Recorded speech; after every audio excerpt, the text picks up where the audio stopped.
In our previous video, we gave you a glimpse into the incredible miracles of Okomfo Anokye. But today, we're diving even deeper into the amazing deeds he performed in Ashanti.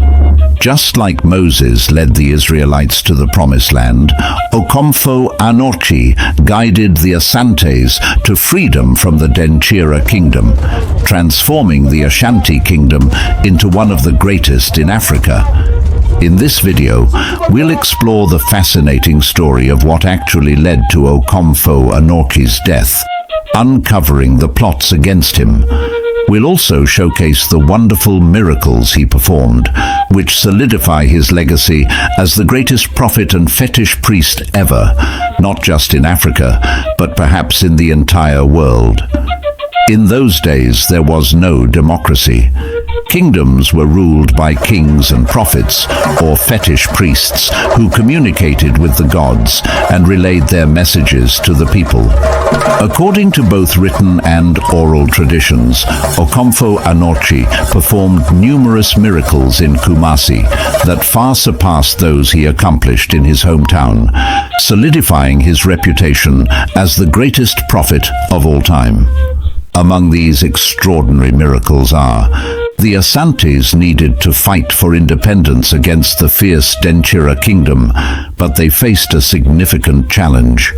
They were not united. Each state had its own chiefs and kings, each serving their own throne, making it difficult to come together to fight against lled. There is a saying that together we stand strong, but how would they achieve this unity? Osei Kofi Tutu I and his friend Okomfo Anokye were the smartest among all the leaders in Asante, but they needed spiritual backing to fulfill their vision. All the chiefs and kings believed in Okomfo Anokye because he had performed many miracles before them. The Asantes were tired of paying huge tributes to the lled king. Sometimes, the king would even demand that they send their wives to serve in his kingdom for a year, often returning pregnant. The Asantes were devastated by these harsh treatments and desperately needed freedom. They refused to send their wives to the lled king, Nama Intim Jakari, and stopped paying the heavy tributes. This act of defiance provided a perfect opportunity for Okomfo Anokye and Osei Kofi Tutu, the first to push their unity plans. As the refusal had triggered a war they could not win without being united. The main problem was deciding who would lead the unified Asante. The chiefs were not willing to give up their stools or thrones to serve one king, which was considered a taboo they would rather die than break. According to oral tradition, Nana Osei Kofi Tutu, the first of Kumasi, called a meeting of the chiefs of the Asante states. Before the chiefs could disperse to their various communities, the psychological moment arrived to produce the greatest miracle of all, a miracle that would bind the Asante states into one enduring nation. The main agenda was to unite under one chief, whose stool would be greater than all other stools, and any chief installed by any state would swear an oath of allegiance to him. The question of who would be chosen resurfaced. At this crucial juncture, Okomfo Anokye explained that the problem would be solved by the ancestors and the gods. He would pray to them, and at the end of the prayers, a stool would descend from the skies and land on the lap of the chosen chief. According to oral tradition, a festive Friday known as Fofi was selected for the meeting. Okomfo Anokye instructed the chiefs to fast and pour libations to their ancestors and the gods until the chosen day. They then dispersed to their various states, preparing for the momentous event that would determine the future of the Asante Kingdom. In 1695, on a festive Friday known as Fofi, a grand gathering of chiefs and elders of Asante was held in Kumasi.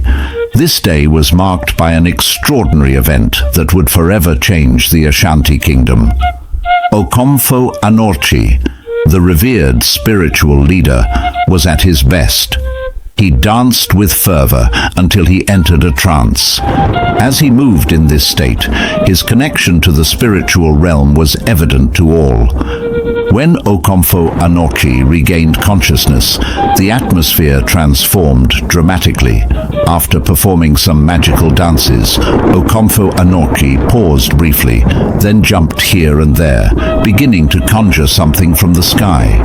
Suddenly, a sword, believed by some legends to be the Bozomuru sword, descended from the heavens. Okomfo Anokye caught it reverently with both hands and held it aloft, a powerful symbol of his spiritual authority.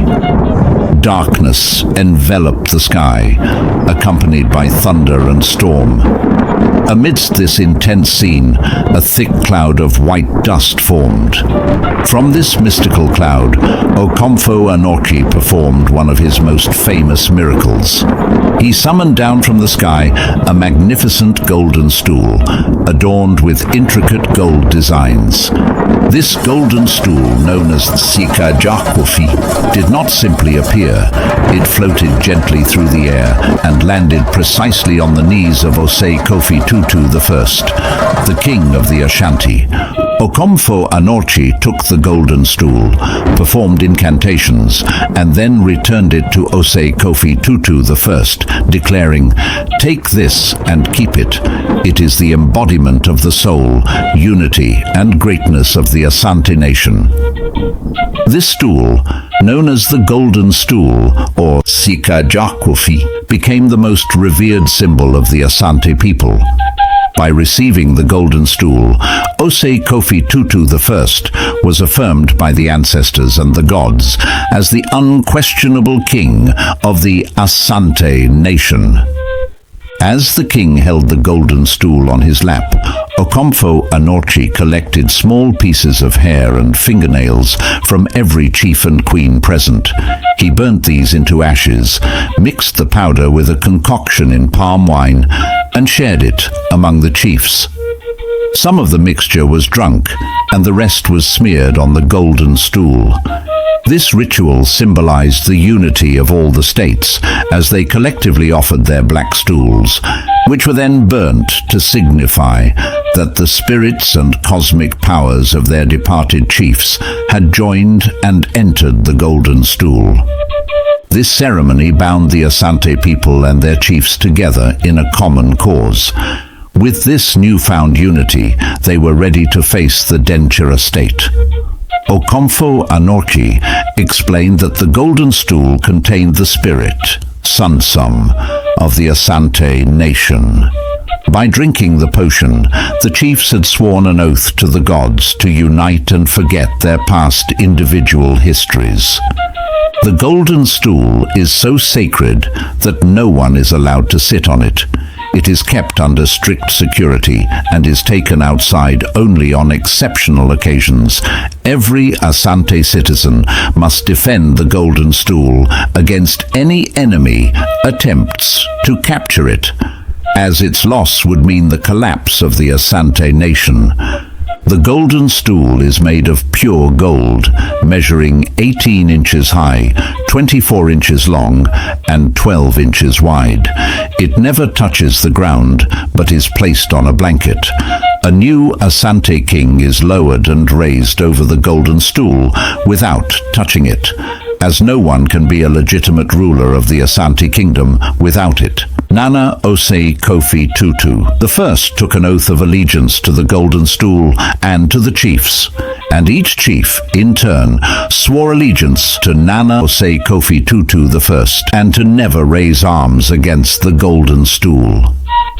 This ceremony marked the beginning of the Asante Kingdom, with Nana Okomfo the first as its first king. He led the people from Kwaman to settle in the area where the great meeting was held. This area was named Osei Krom, meaning Osei's state, and later became known as Kumase, after the planting of the famous Kum tree. Just before the start of the Asante and Denchira Wars in 1699, Okomfo Anokye performed one of his most daring miracles. He transformed himself into a beautiful, fair-skinned lady and ventured into the Denchira territory. Disguised, he entered the bustling market and captivated the attention of many, eventually being invited into the harem of the Denchira Hine, Nana Ntim Gyakari. Once inside, Okomfo Anokye reverted to his true form and, in a remarkable feat, managed to extract the seed, some say the heart, of the Denchira king.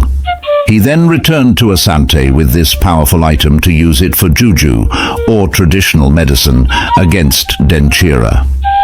In preparation for the impending war, Okomfo Anokye had a special stool crafted in Asante. Entering a deep trance, he began a ritual dance.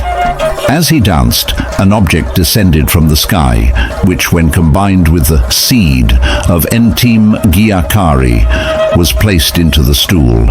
This stool now held immense spiritual power. Okomfo Anokye, in a state of possession, continued his frenzied dance. In a dramatic moment, he struck the head of a sacrificial human, who then vanished into the stool, further amplifying its mystical energy. This powerful stool was entrusted to Nana Kodua, the chief of Tafo, for safekeeping.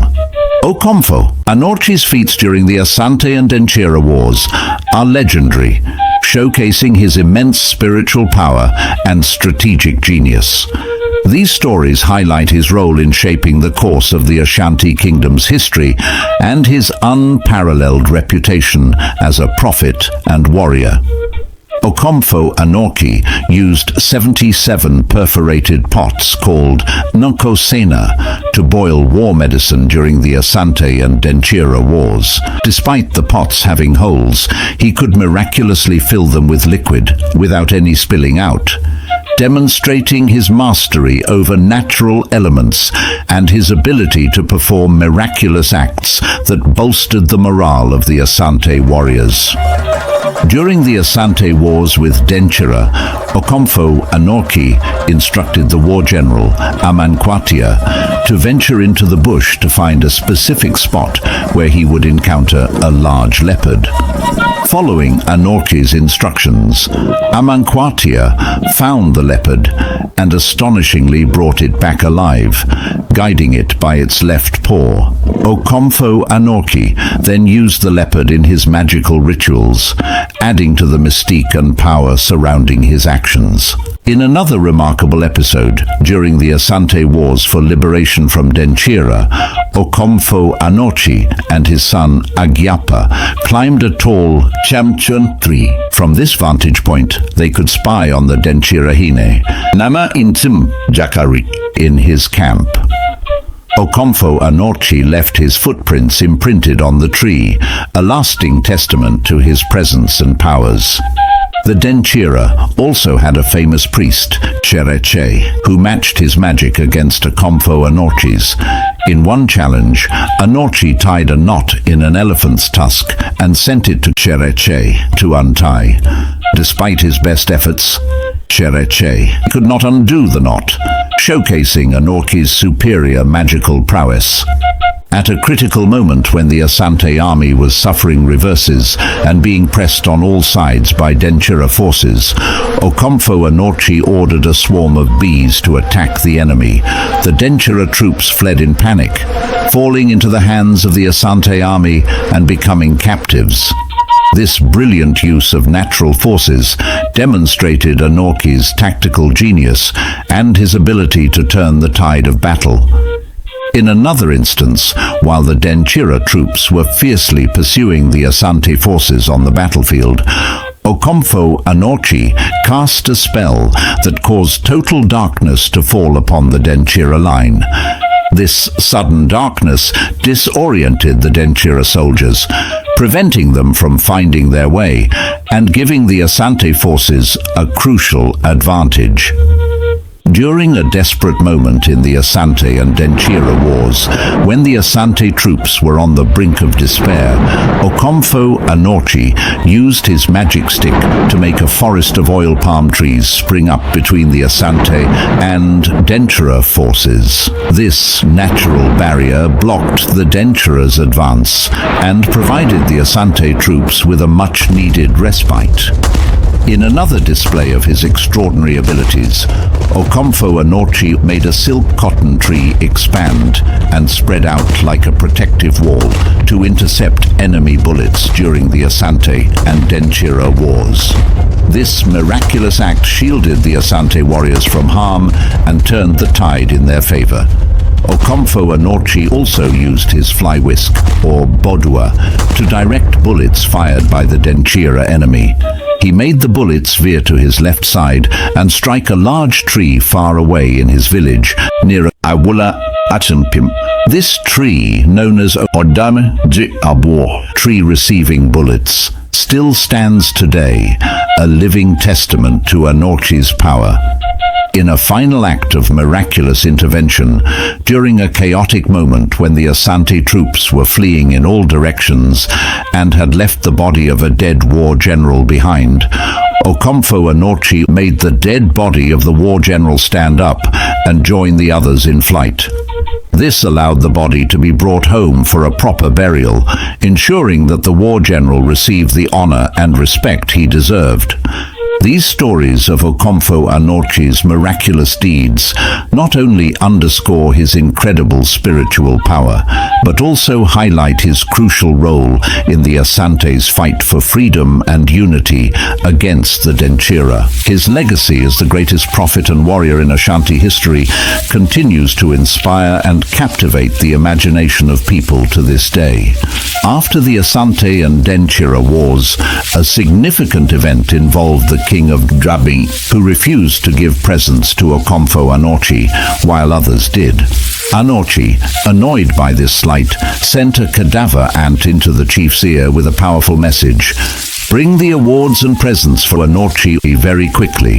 The chief, frightened by this act, quickly offered gold and many slaves to Okomfo Anokye, acknowledging his immense power and influence. Following the Battle of Fayase, the region experienced a severe famine. Okomfo Anokye proclaimed that the famine could be overcome by sacrificing a human.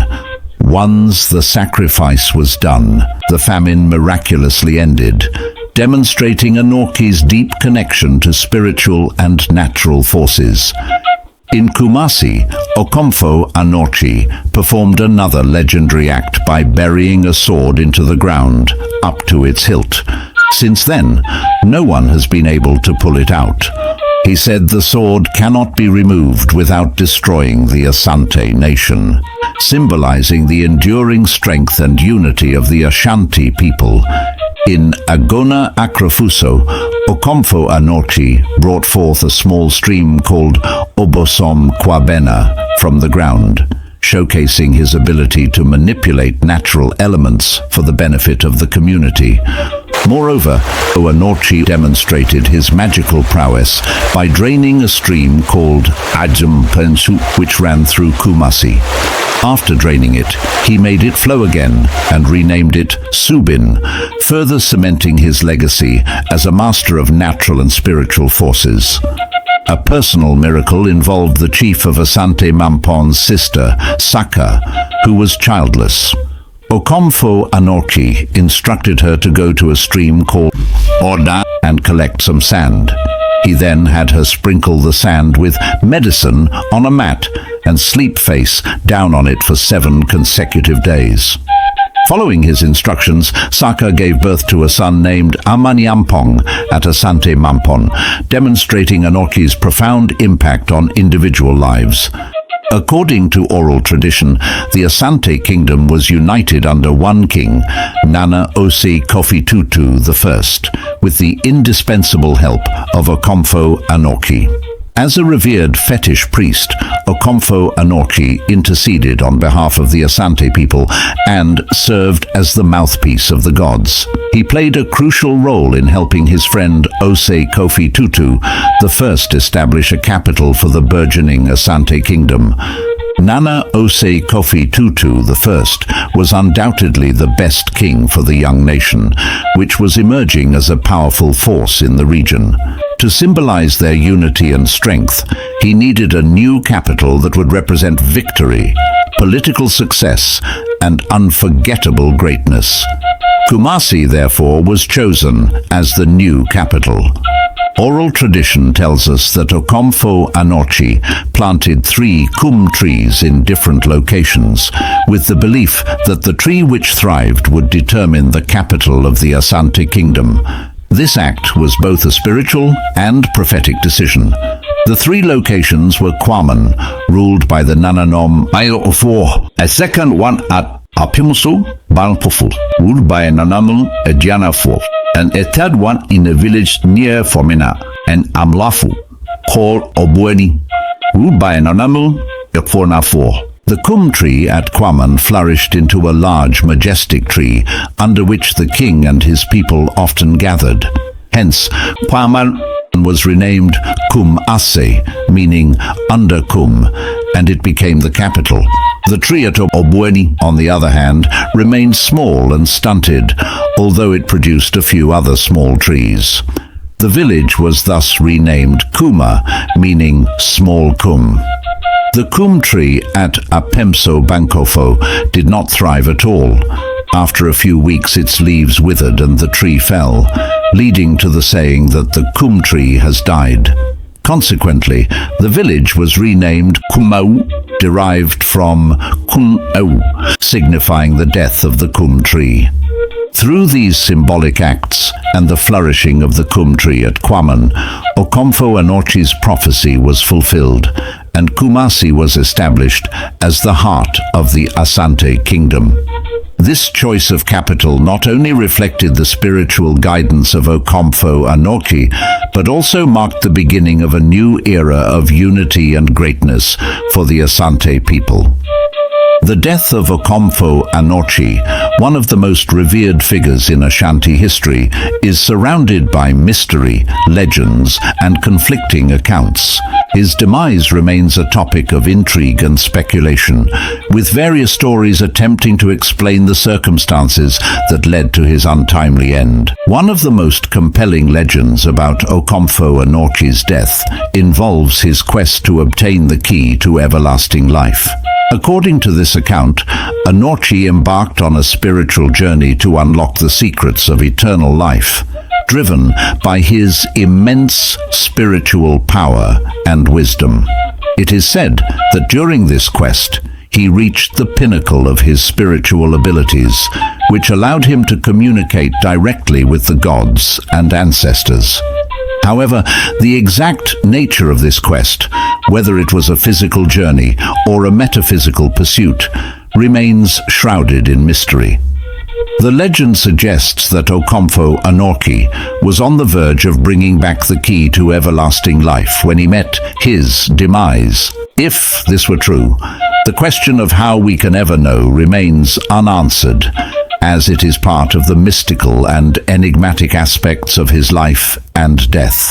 Another popular belief is that Okomfo Anokye became so powerful and influential that he posed a threat to the established order.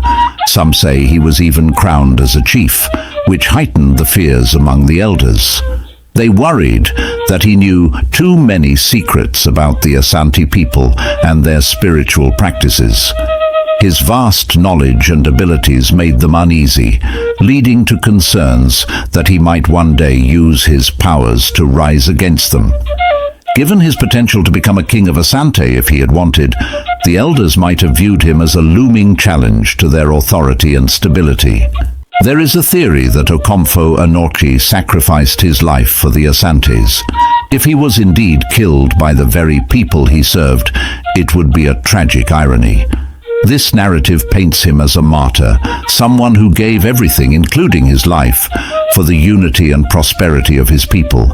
On the other hand, if his death was a result of a conspiracy by the elders to eliminate him due to fear of his powers, it reveals a darker side of human nature, where the fear of losing power can lead to the destruction of even the most revered individuals. The true cause of Okomfo Anokye's death remains unknown. Whether he died in pursuit of eternal life, was sacrificed, or was eliminated by fearful elders, his death is a profound loss for the Asante people. Regardless of the true cause of his death, Okomfo Anokye's legacy as a spiritual leader, prophet, and unifier of the Asante Kingdom is indisputable. His contributions to the Asante people and his role in shaping their history are celebrated to this day.